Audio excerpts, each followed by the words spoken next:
Startup তহবিল খাতে 200 কোটি টাকা বরাদ্দ রয়েছে। নারী উন্নয়ন ও তরুণ উদ্যোক্তা তৈরিতে প্রস্তাবিত বরাদ্দ মোট 400 কোটি টাকা। মাননীয় মন্ত্রী। ধন্যবাদ মাননীয় স্পিকার। ঢাকা 4 আসনের নিম্ন ও মধ্য আয়ের জনগোষ্ঠীর জীবনমান উন্নয়ন, যুব সমাজের কর্মসংস্থান সৃষ্টি, এলাকার অবকাঠামোগত উন্নয়নের লক্ষ্যে বিশেষ উন্নয়ন বরাদ্দ, সামাজিক নিরাপত্তা কর্মসূচি সম্প্রসারণ ও স্টার্টআপ ক্ষুদ্র উদ্যোক্তা উন্নয়ন তহবিল গঠনের পরিকল্পনা এই সরকারের রয়েছে। নিম্ন ও মধ্য আয়ের জনগোষ্ঠীর জীবনমান উন্নয়ন, যুব সমাজের কর্মসংস্থান সৃষ্টি এবং এলাকার অবকাঠামোগত উন্নয়নের লক্ষ্যে সরকার নিম্ন পদক্ষেপ গ্রহণ করতে পারে। বিশেষ উন্নয়ন বরাদ্দ ও অবকাঠামো উন্নয়ন। সরকারের বার্ষিক উন্নয়ন কর্মসূচি আওতায় ঢাকা মহানগরের সামগ্রিক অবকাঠামো, রাস্তাঘাট ও ড্রেনেজ ব্যবস্থার উন্নয়নে বিভিন্ন মন্ত্রণালয় ও ঢাকা দক্ষিণ সিটি কর্পোরেশনের মাধ্যমে নিয়মিত প্রকল্প বাস্তবায়িত হচ্ছে।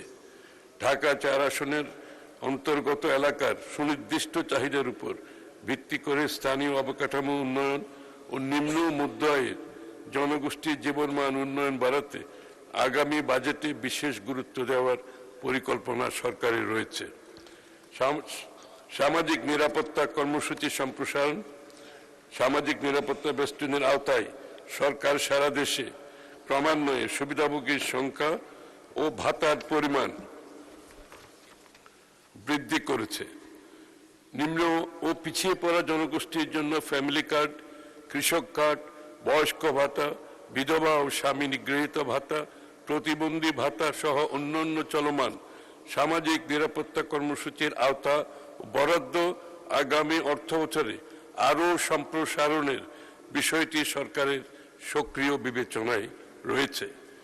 যুব কর্মসংস্থান ও স্টার্টআপ ক্ষুদ্র উদ্যোক্তা উন্নয়ন তহবিল যুব সমাজকে আত্মনির্ভরশীল করতে এবং নতুন উদ্যোক্তা সৃষ্টি করতে সরকার বদ্ধপরিকর।